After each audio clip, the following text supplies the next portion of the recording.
Cannabis legalization is slowly but surely gaining ground throughout the United States, and while its neighbors have already started lighting up, Vermont has been slow to catch on.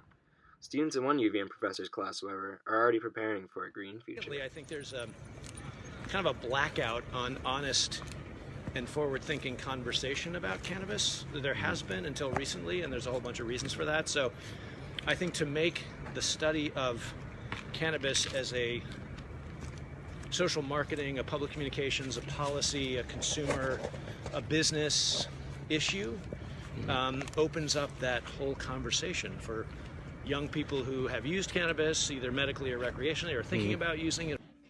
Students in Dr. Williams' classes are tasked with creating cannabis-based products such as phone apps, social marketing campaigns, and even a car-based cannabis delivery system. One student, senior Peter Block, believes that Vermont needs to legalize in order to stay economically competitive with other states. I also feel like those other states surrounding Vermont are probably going to build up their infrastructure. Even if it's just 1 year, like, who knows, that could be enough to completely just kind of put us behind. Burlington residents, such as 23-year-old Nicholas Dorr, are hopeful for the tax revenue that will occur with legalization.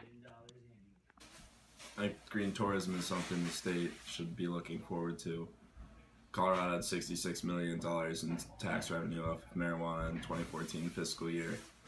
That's $66 million potentially here in Vermont that could be going towards infrastructure.